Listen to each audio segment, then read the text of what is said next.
Good morning and welcome to The VUU. I'm Joanna Fontaine Crawford here in Austin, Texas, and I am joined today by my host as well as our special guest, Erin Walter. So host, can you introduce yourselves and tell us a little bit about what's happening where you are?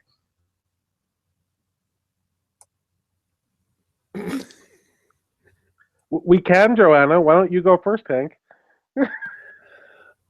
Okay. Hey, Hank Peirce. I'm speaking to you from our lovely place here in Medford, Massachusetts, and doing well. I haven't been on in part because I haven't been on in a while because I was serving as the sabbatical minister out at the First Parish of Stowe and Acton, and they staff met on Thursday, so I missed those. And then I was candidating, and so I'm going to be, and I was a successful candidate. And I'm going to be the new called minister in Reading, Massachusetts, starting in August. Hooray! So that's what's up with me. Life is good. Congratulations, Hank. This is Michael Tino in Peekskill, New York, where the trees are in full bloom. And so if I'm sniffling a little bit, it's just allergy season here, and I apologize for that. And it's great to be with you all.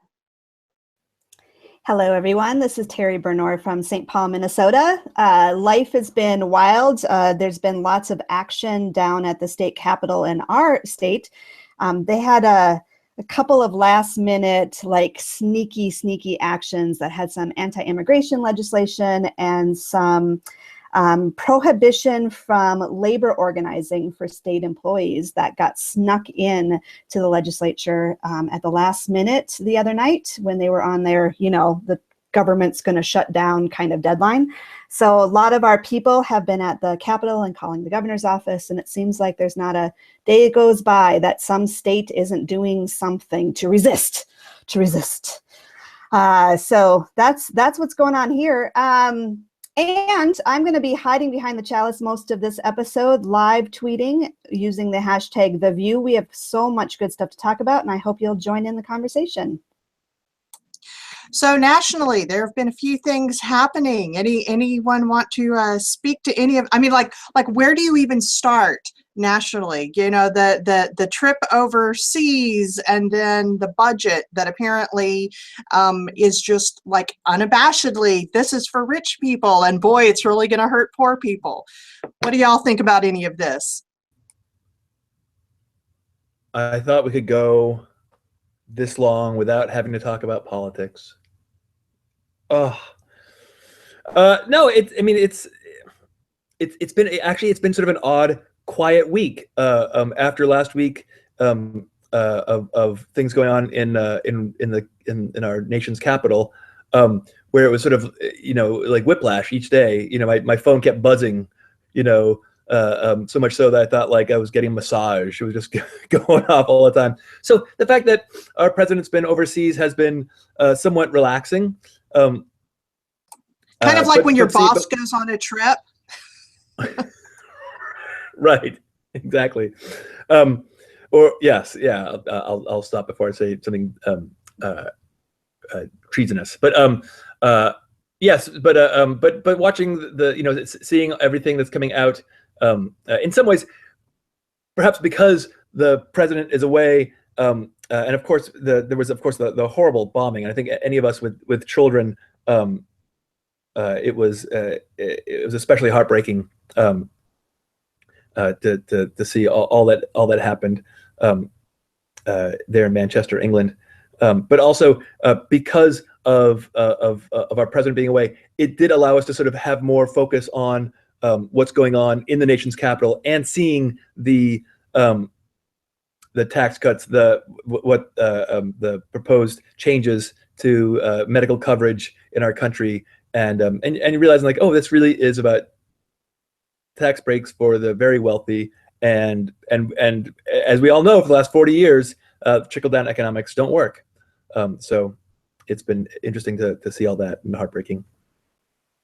Yeah, and when the Wall Street Journal is calling out your $2 trillion math error, you know that they've moved from the circus of reality TV to actually trying to ruin people's lives.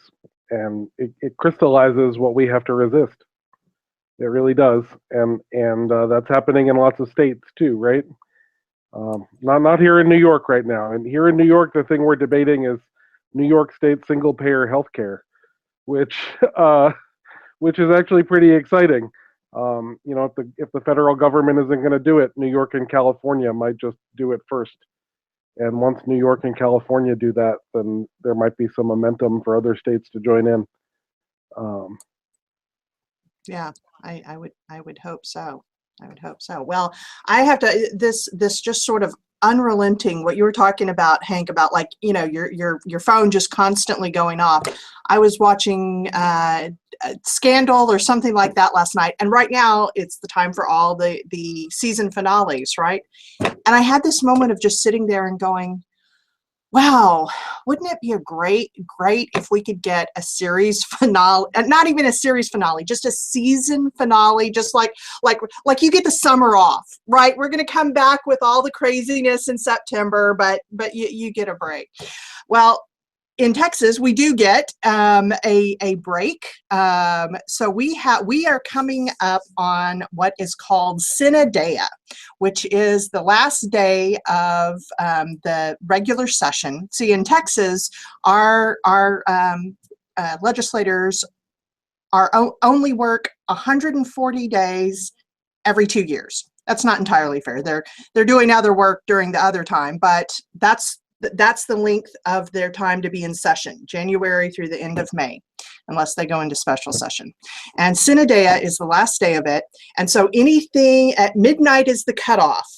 And they will be live streaming this. Those of you who are my Facebook or Twitter friends, I apologize right now because I will be live tweeting it. And it's just the closer you get to midnight, even right now, just the more bizarre it gets, of people trying to cut deals, people getting really angry. Night before last, I believe the Texas Senate went till about 1 a.m. and the House went to 2 a.m. And the House got really mad because the Senate wasn't taking up their bills. And so they actually demanded that the doors between the two chambers be opened so that they could yell at them.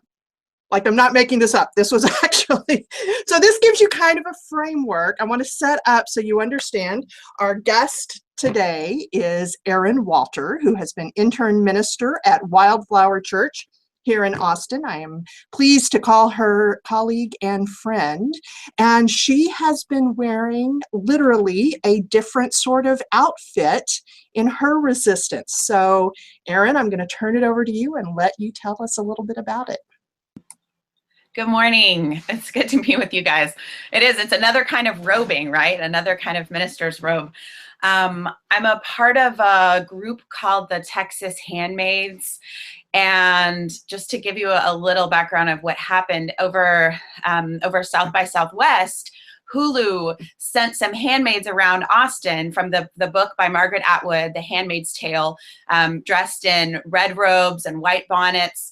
These characters in Margaret Atwood's book are women who are seen strictly as breeders. And it's one of my favorite books from way back when. But I don't need to read it right now because it feels very real in Texas, this idea that women are not fully people, but here for a certain function. So one of the organizers in reproductive justice here in Austin, Ana Rodriguez de Freitas, noticed that and thought, couldn't we be using that as more than to advertise a TV show, but couldn't we be using that imagery in a powerful way to represent women's rights and reproductive justice and abortion access in the Capitol? We can talk about, I don't know how much you guys know about this, but so there's a group of us who, we have a Facebook group, and we have had several different actions in the Capitol at different times, each one a little bit different. The very first one we did when they were going to bring up a certain bill. I'm trying to remember if it was in the House or the Senate. We've been there a few times now, but we wore the red costumes, and we came in to the gallery, and we walked in silently in 2 rows, and we came around. It was very eerie. And then we came to our seats, and it's all silent. You look down because you're not really a person, right? You're not allowed to talk. The handmaids are silent. And we had these signs for all the different ways that the Texas legislature has dismantled reproductive rights in recent decades, and we were going to stand up and hold them. But the law enforcement in the gallery came right on us from the minute we got there, because you could tell that we were women who were probably up to something, and they're not going to stand for that. And so they came around, and when we got up, we were immediately ushered out. But it was very, very powerful, and it spread all over. We've got groups around the country now who are doing this in other seats of government, and it's really been a sort of empowering and exciting imagery that's been spreading around. I'm happy to answer questions. Yeah, well, and I have to point out, and part of what you're doing, is bringing in the best of nonviolent protest, in that you're using the reaction around you. Because what you were just describing, I remember seeing photos, I guess it was right before they escorted you out, when they were just standing kind of glowering over you. And it was so eerie. It was like something from Handmaid's Tale. Yeah, and I just felt like, guys, do you realize that you're making the point for us?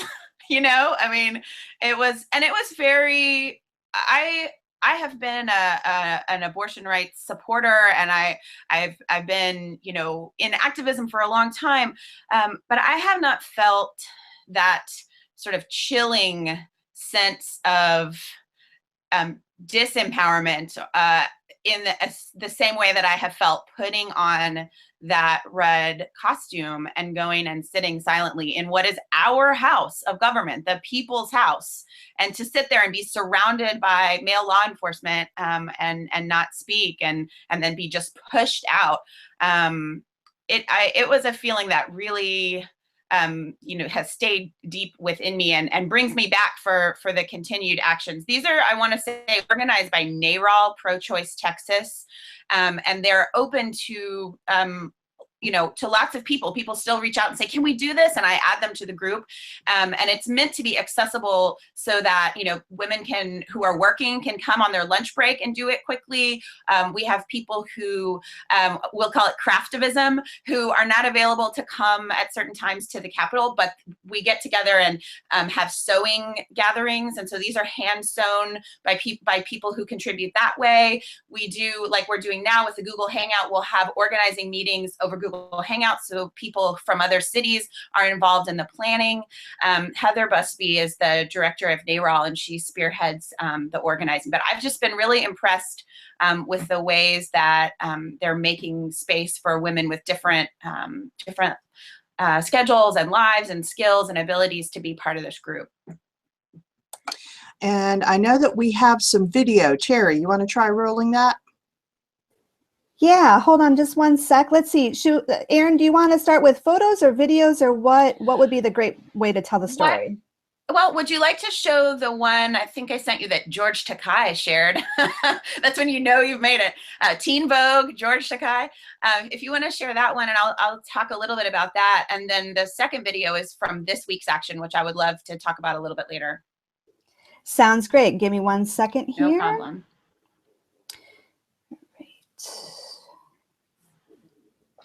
And this is but one powerful visual action going on in Texas right now. As Joanna mentioned, boy, we have everything is under attack. And so you have to kind of, as a self-care, you have to pick and choose what you can do and trust that other people are also doing what they can do. Let's see, here we go.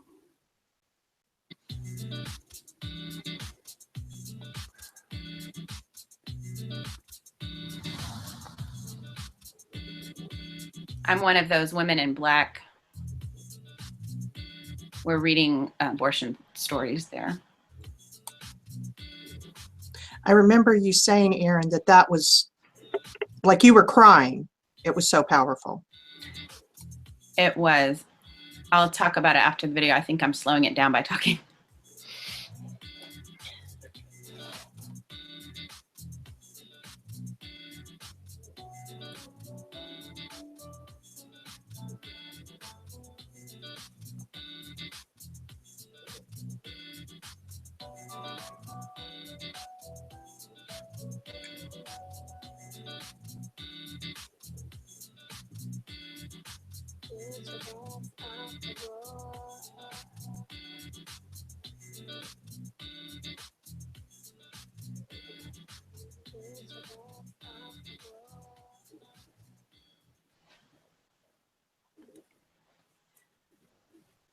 Thanks, Terri. So one of the things that I really appreciate about the organizing that's happening is each action is very thoughtful and is a little bit different each time. And different women participate each time. I'm not available for all of them, and nor are any of the other folks. So it's not reliant on any one person. It's a very collective action and process. So in the first one, we did that, silent sitting, and we had the banners, and then we came out into the rotunda and held the banners for a very long time in silence. And then the second one that I was a part of, I think there have been some others with, other sort of silent witnesses in the Capitol, but one a couple weeks ago that you saw in that video, we were in the rotunda with those same signs, but then 3 of us wore black and spoke, and we read stories of diverse reasons and experiences that women have had with abortion, and just to represent that it's a very different experience, and as we say, it's a choice that is different for all people, and so what was so powerful for me about it was just reading those different, very real stories for people. And by the last one, which had to do with a woman who very much wanted to be pregnant, but whose child was whose baby or fetus was not viable inside of her. And they were having to make these very hard decisions about whether to name this baby, whether to bury or baptize this baby, and all these things.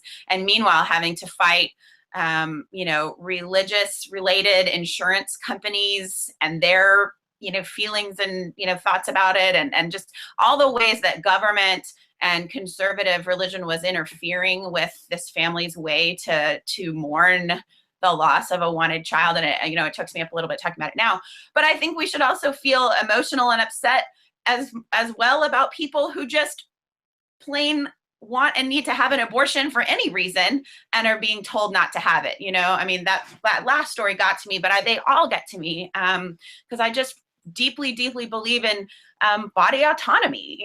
Each of us is, responsible for our own bodies. So, sorry, go ahead. Yeah, can you give us a little bit of background about right now, because there have been so many different bills and amendments about restricting rights to abortion, and and it's like each one is more horrific than the one before. Can you tell us a little bit about those? I can try, Joanna.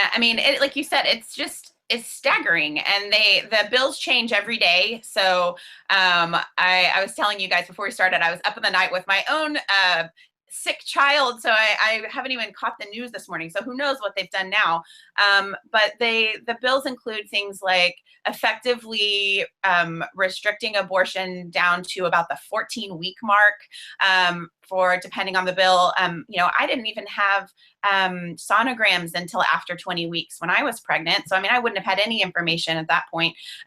Bills where the doctors are allowed to lie to women about whatever they find in the medical test, so that a woman wouldn't be willing to, or know that she has a reason to consider an abortion. There's another one relates to fetal burial. I believe that restricts the use of fetal tissue for science. And I think some of what keeps coming up is that a lot of this stuff is very interrelated. We're going to the Capitol around LGBTQ rights. We're going to the Capitol around immigration rights. A lot of the leaders that I see at these handmaids are people I'm seeing at the immigration sit-in, at the clergy prayer for, in support of trans Texans. We were doing chants out after the handmaids in Spanish as well as in English. There's a very interconnected web of resistance here. And I wish I could say that I was up to speed on every single bill, but it is just an all-out assault on human rights in Texas, and it's hard to keep up. And I think that's part of their strategy, frankly.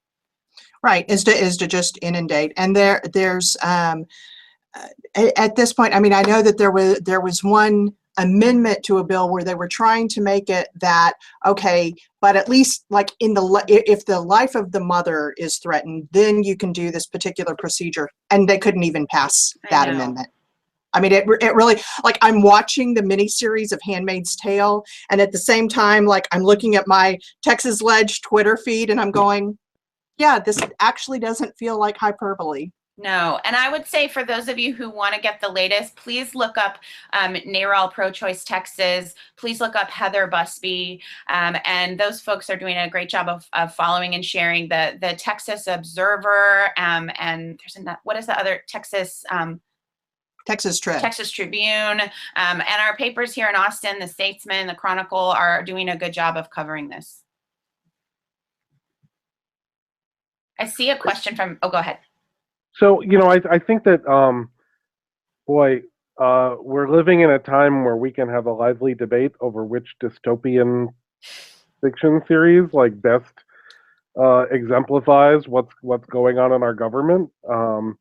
But I love that the resistance in Texas to, you know, what really is horrendous policies being proposed is using this cultural moment and this thing with this very visual and embodied signal, right? So, you know, it just and I don't know what the coincidence is that the Handmaid's Tale is being made into a series now. Like, did someone think, oh, we have to do that in response to what's going on in the world, or was it just coincidence? I don't know, but I love that you've picked up on this in a way that we can see.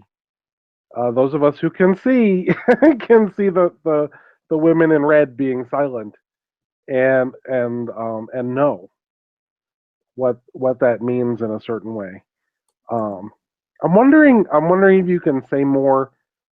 So we saw the picture of you speaking in that role. I wonder if you could say more about what it's like to walk through the State House in that red cloak or robe or whatever it's called, in silence. Because, you know, part of what I gather you're protesting is that women are being silenced in these debates. I mean, really, let's look at the people who are making these decisions. So I'm going to be silent now and let you talk about that. Yeah. Well, I'm definitely not known for my silence or my quiet. So it has been it's been an experience, and I'll say that what brought a lot of us together, relationships have been deepening and building and interconnecting for a lot of us since the Wendy Davis filibuster about, was that 3.5 years ago? And I consider that filibuster part of my call to ministry. We were in the Capitol just screaming for a long, long time, and the impact of loud voices disrupting what was going on in the chamber. And so to stay in relationship with these women, we've had other actions together, some of them theatrical, but this one really, really taking off. That feeling of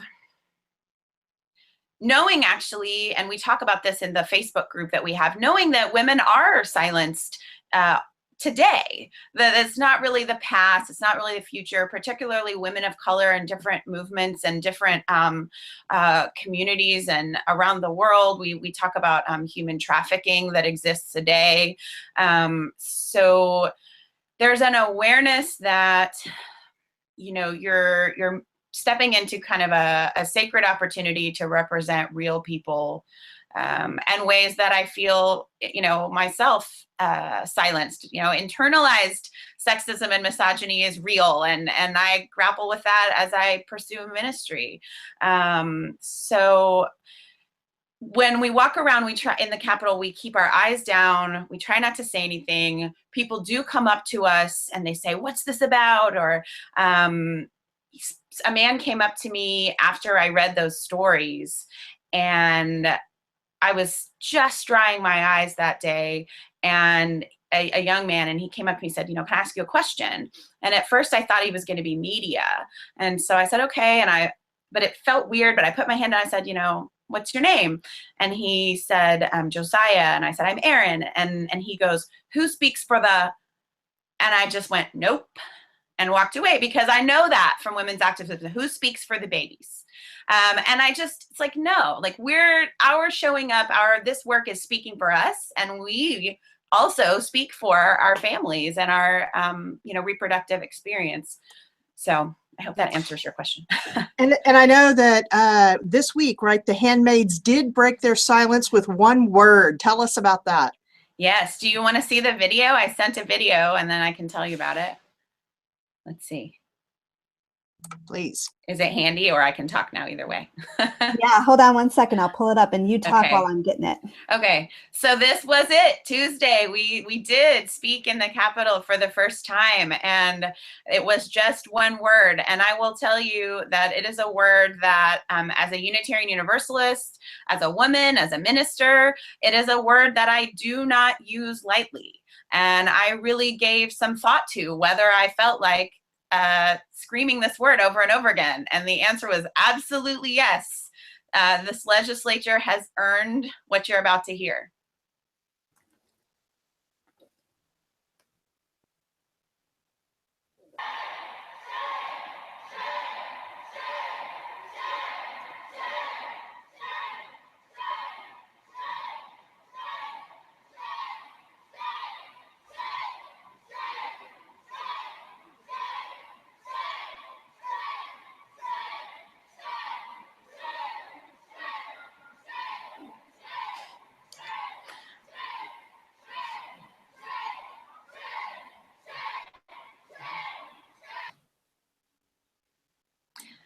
So that was shame. I bet those kids are going to have some questions for their parents when they go home. Yes, and that video comes from a mother who was just in the Capitol with her kids that day, and happened upon us. And I really, really, really hope that there were quite a few field trips that day, because it's the end of the year. And I have a second grader and a pre-K who go on field trips. And I really, really hope that those teachers talk to the kids about how the Capitol belongs to the people and free speech and all of that. But so we were chanting shame, and we chanted it a long time, and we had to take breaths, and my throat hurt. I know a lot of us found it very, very emotional. I wanted to actually turn around and ask a question of the experienced ministers here in this group, if you don't mind, but your thoughts on UU theology around shame and evil, what's been coming up for you in our political climate around that stuff. Is anybody up for talking about that? That's been on my mind. I've been reading a lot of James Luther Adams, because we lost so many good liberal theologians at the Holocaust. I don't mean literally lost them, but they said liberal theology doesn't speak to this. And James Luther Adams said, yeah, it does. And he had actually gone. He had seen, he had been in Germany. He had seen all of this. And so I think that there is a time to use the word evil. There is a time to use the word shame. And boy, now's the time. Yeah, I have no problem with us acknowledging that people do bad things, and one of the ways to help is sometimes to help people understand what they're doing, especially in a situation where it is becomes political, or it becomes a system that is for us to point those things out, and in ways that that aren't being used. It's one of these things that I think a long time as Unitarian Universalists we've given up. We gave up the flag, we gave up all these things because they were symbols, but they were very powerful symbols, and by giving them up, we then no longer have them. So it's part of the language of reverence, I think, too, is being able to sort of say, let's talk about, let's acknowledge what sin is, or and shame, and acknowledge what they are, and not to just sort of say, well, and sort of in some ways get out of having to talk about difficult things by sort of saying like, well, the inherent worth and dignity of everyone means that I can't yell at my senator for being a jerk, And I think, Erin, I love that you led into that video by saying that you don't use that word lightly, right? I think too often in our society, shame is associated with systems of oppression, right? And we are asked to feel shame over parts of our identity, that and we can resist that and rail against that and deconstruct it all we want, but when people are actively doing things that they know are hurting other people, right? That word is useful, right? Right. There's a difference between feeling shame because your house is a mess and Right. feeling shame because you are doing something evil that is going to have serious repercussions for other people. When you are taking away people's ability to make decisions about their bodies, when you are promoting legislation that will cause people to die because they will not have health care anymore, I can't think of a better thing to scream at someone who would do something like that, knowing, you know, we can have room for redemption and forgiveness and all of this stuff, but you have to feel the shame of having done that first. Yes, thank you guys for talking about that a little bit. And one of the things in Texas that we try to bring up is that all of this has to do also with racism and classism, because all of the laws that keep coming up around women's rights tend to restrict reproductive access for rural people, for poor people, for people in parts of Texas where they're far from access, and so all of the things that come up around the other human rights issues also come up around women's rights. And you mentioned, Michael, identity.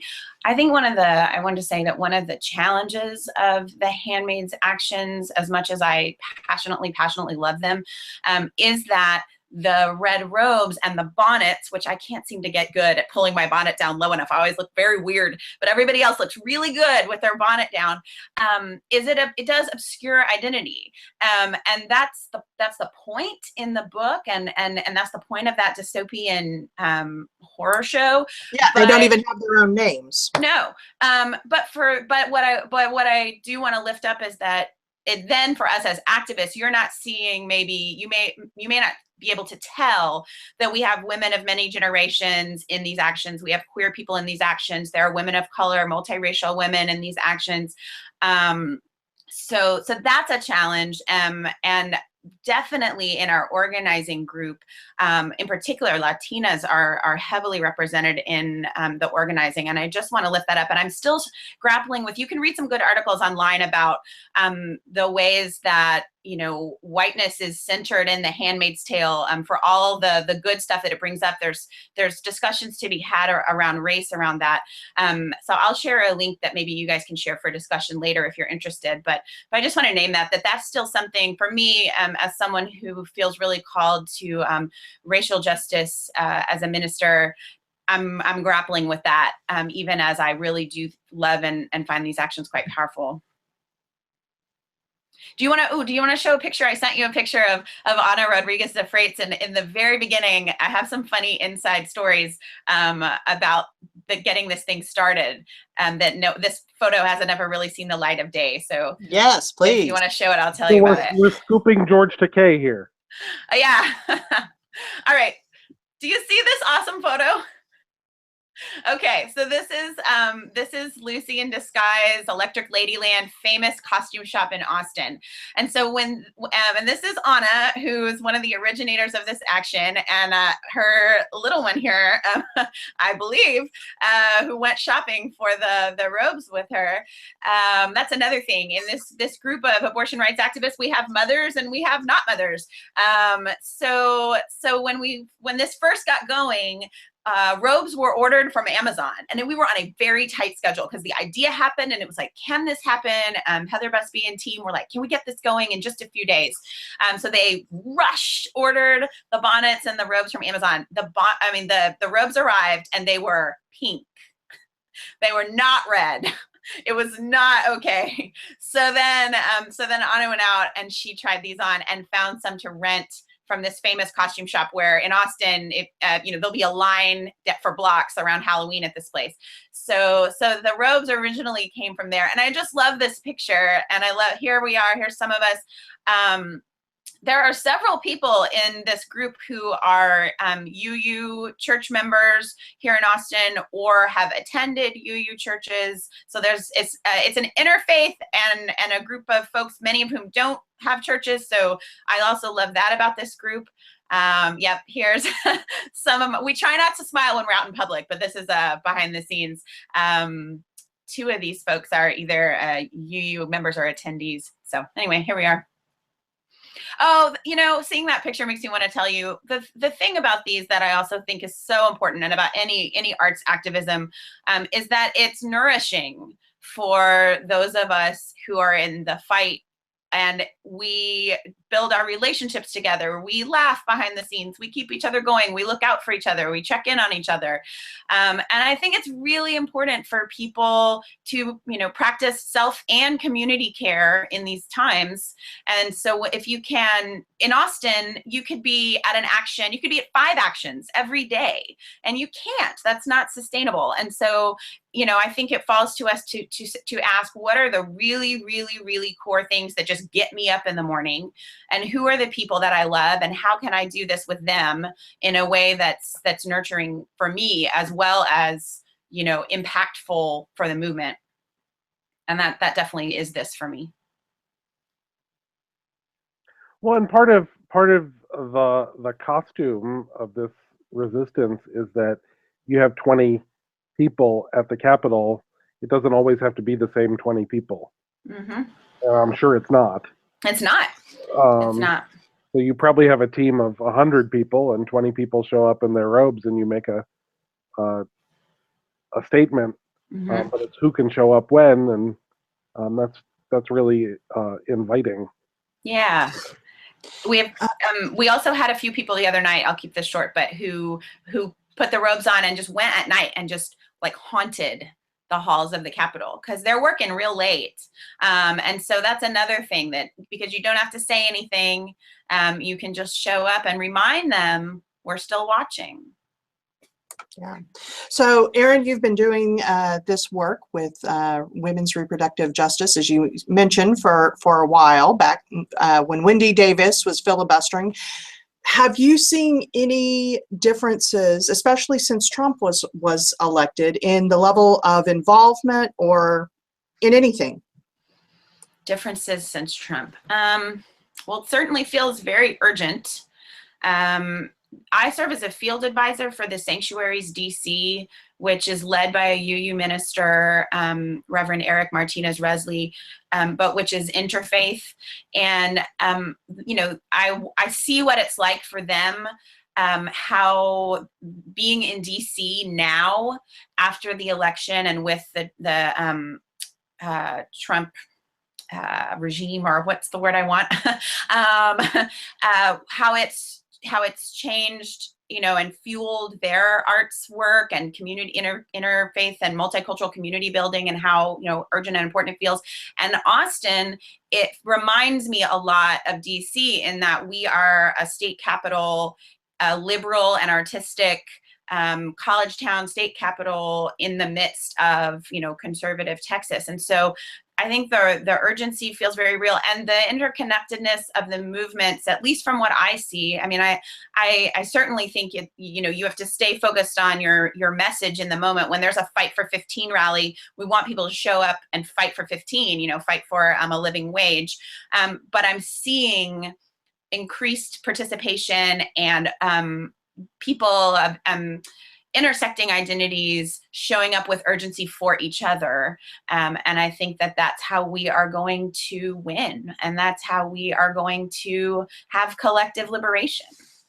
You know, Joanna, it's really funny you would bring that question up because in the Minneapolis St. Paul Star Tribune, that's our local newspaper, one of the headlines from today's issue was Planned Parenthood's new challenge, how to manage all of those volunteers. Just getting swamped by so many people coming out to support Planned Parenthood Minnesota, North Dakota, and South Dakota, which in the state of Minnesota, we don't have the kind of legislation that you're talking about in Texas, but in North Dakota, they certainly are having huge restrictions and huge challenges, but they're getting people that are just showing up to for volunteer orientations and to become clinic advocates and guest escort positions and to do all the advocacy work. They're just literally getting swamped with people, which is great. And I felt like there one thing that has also happened is for those who don't live in red states, you're now getting a taste of what it's like to be in a red state, you know, but at the national level. I want to talk about something a little bit different because I think it's really great. I think the fact that you took these images that people are seeing because they're seeing the ads on TV, you know, so it's a real sort of culture jam that you're doing something that's right now and so great. I went to a protest a couple of weeks ago. There was a group of alt-right the neo-Nazi group who came to Boston. They were going to do this a march down on the Freedom Trail. They were basically hoping that left-wing groups, sort of anti-fascist groups, would come and attack them, and they could sort of say, "We were out there for free speech, and they attacked us." So I thought, like, I'll go down. You know, some friends and I, you know, went down, and there was a group of, like, say, had this, you know, group of maybe 200 alt-right folks, and then a group of another 200, you know, antifas, you know, in black. And I looked at them, you know, and obviously, like, I'm standing up on the hill next to the antifas folks, but I sort of thought to myself, it's almost as if they're playing, like, it was almost like as if it was like cosplay, you know, sort of like, okay, we're all gonna dress up, we're gonna, you know, we're the anarchists, we're the Nazis, and it just felt so, like, prescribed, and so in many ways really boring. And of course, tourists are walking in between them. It was a lovely sunny day in Boston. People were kind of going like, "What's going on?" You know, and it just sort of felt so like a historical reenactment almost. And seeing you all do this is so it's refreshing. It makes people aware of and think about stuff right now. And what the TV show is talking about, what the book is talking about, and what you all are talking about is related to what's going on right now. I also want to know, have you guys heard anything from the people on the TV show? Have they reached out or even just sort of like posted something on their Twitter page or something? We have, and we get excited. You know, we keep an eye out for that stuff a little bit. A few of us, those of us who are pop culture enthusiasts, and I certainly am. We have gotten shout outs from Elizabeth Moss, the lead actress in the show, in a couple of pieces. I don't really think that anyone gets interviewed about this show right now without being asked about the Texas Handmaids and the growing national movement of handmaids, because we've been in every media source you can think of. And then, of course, the initial excitement was that Margaret Atwood was all over our Instagram and Twitter when we were getting started. So people are stoked about that. We are legitimate enthusiasts about the book. I need to read it again. People keep asking me, have you seen this show? And I'm like, I don't have time. I'm at the Capitol all the time. So as soon as this session is over, I'll watch the show. But I'm like, I've heard it's good, but I haven't even had a chance between ministry, motherhood, and arts activism to binge watch. Well, and apparently at a certain point, they're actually going to, the show is going to veer away from the book, because I think I just saw that it got renewed for a second season. So, you know, your story may wind up, you know, in some way being woven into the future of the show. We shall see. Let's see. So I think it's even cooler that Margaret Atwood gave you a shout out than TV show people. Yeah. Yeah, I mean, I do think that this is something for Unitarian Universalists to think about. in terms of how we can amplify what is a really life-saving message, our values, as we're seeing, you know, there are denominations that still don't ordain women, that still don't ordain queer people. You know, people are still being, you know, oppressed or suicidal, all of that over religious oppression. And so our message is a life-saving message. And I think we can think about ways that pop culture or media, ways that the arts can help us get that out there beyond, you know, churches with our names on them. You know, so when I don't think of this as separate from ministry, to me, you know, this is part of ministry, getting the word out there that each of us makes our own choices about our own bodies. And what's frustrating to me about the dialogue, you know, the extreme conservative dialogue right now is that, you know, there's this mindset that if I'm doing okay, everything's okay. And then at the same time, if you are trans or you want to marry someone of the same gender or you want to make a choice about your body, that somehow affects me. And I just find that very frustrating. So we will use whatever creative means we can to support people being the boss of their lives. Well, and I think we're going to need all the creativity that we can, because there are certain things, like for those of you who are not in Texas, you may have some understanding that like your legislature will not pass laws that they know to be unconstitutional, right? Oh, and I think for most states that has been kind of a basic, you know, oh yeah, we're going to try and avoid that.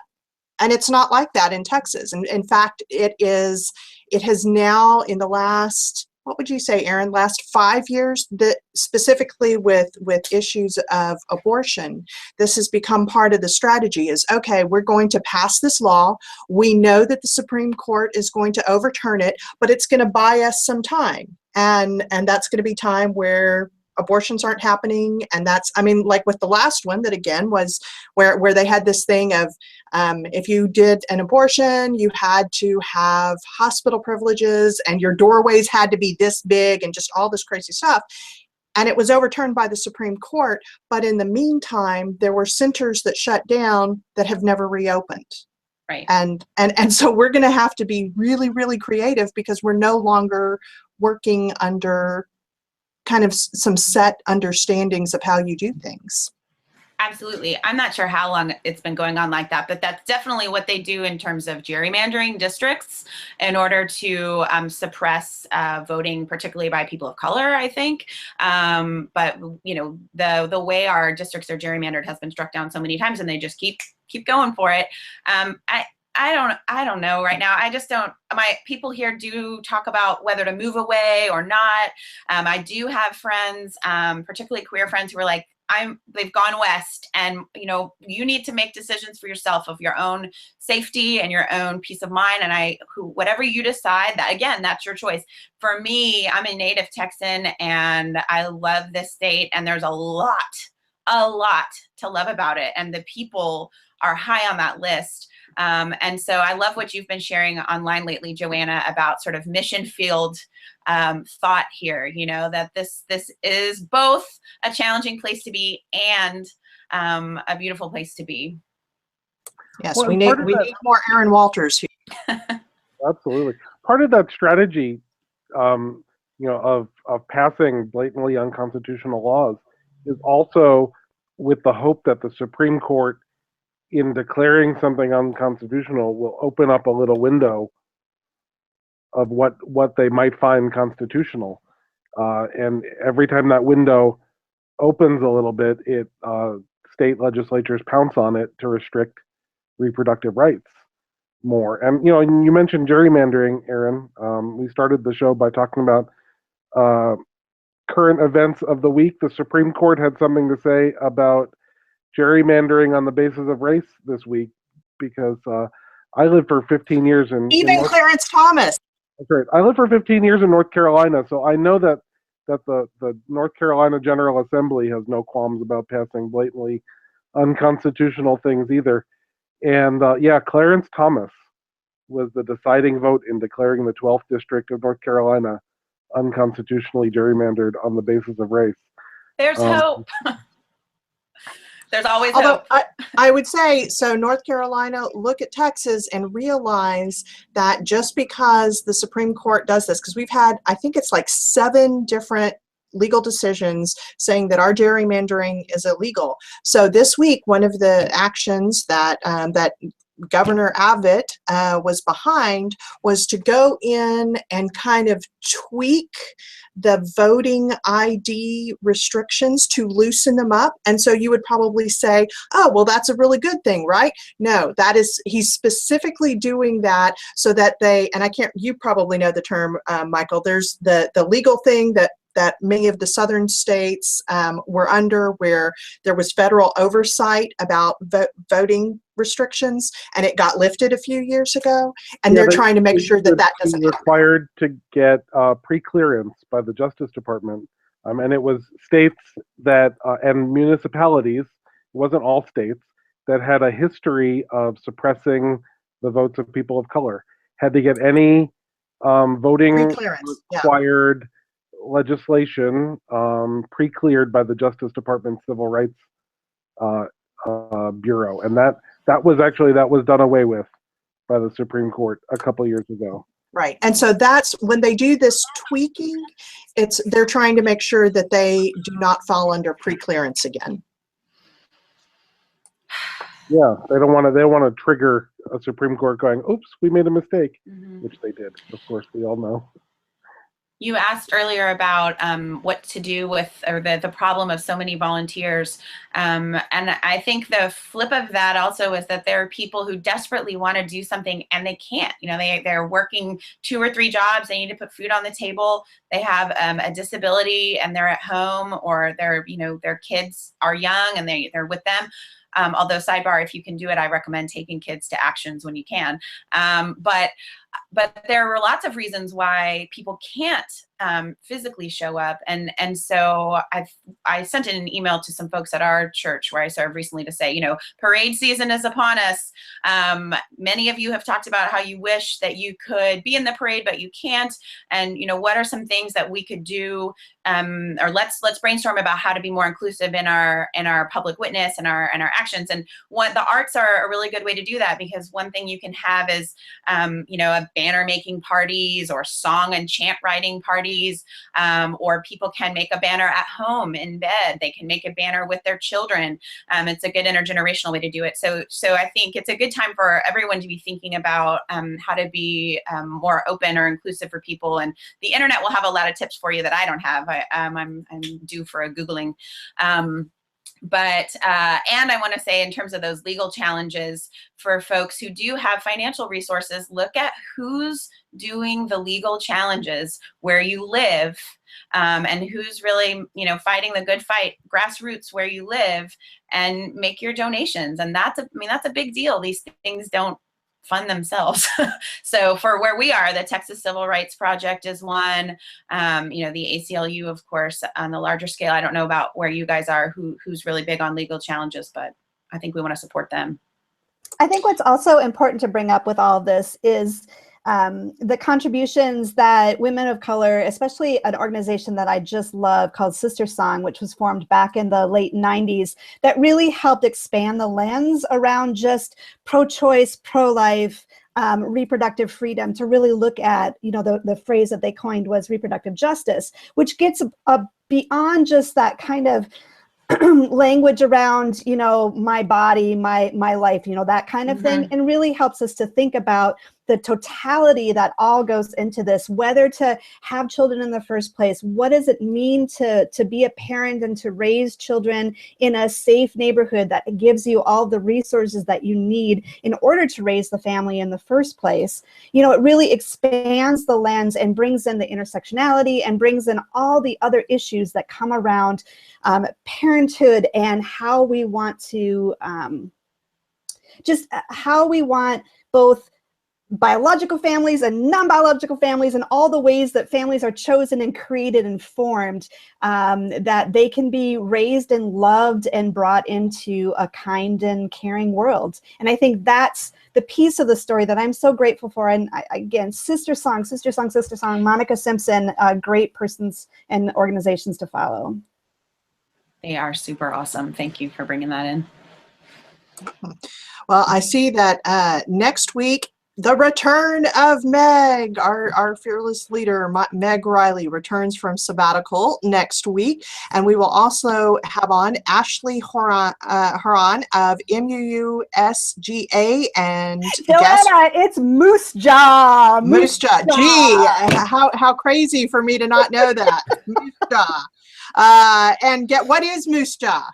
So Moose Jaw is the Minnesota Unitarian Universalist Social Justice Alliance. And last weekend, Ashley, who's the executive director of Moose Jaw, put on a kind of a conference called Resistance and Resilience, which brought in guest UUs from across the country. And what we want to talk about next week is really a little bit less of what that conference was about, but more what this conference represents, that multi-congregational, multi-faith kind of work that we need to do to bring us forward, that we can't stay in our own little isolated one church, one action kind of box. So that's what Ashley and hopefully Nora Rassman from the Standing on the Side of Love campaign is going to pop in on us as well. That sounds awesome. We definitely need more collaboration, more coming together. And by the way, that W thing, I don't know if y'all saw, there was a picture going around Facebook of someone who bought a congratulations banner and the U was missing. It's y'all's fault. Y'all are taking all the U's. Stop the indiscriminate use of W's. Erin, this has been an absolute delight. I'm so glad that you got to tell everyone all about this. I hope that it sparks people thinking about, what are other cultural icons right now that we should be using in service of building beloved community. Any last thoughts?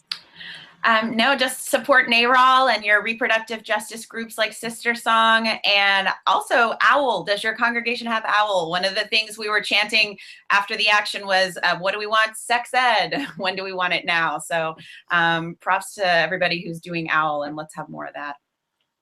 Thank you guys so much for having me. It's been really awesome.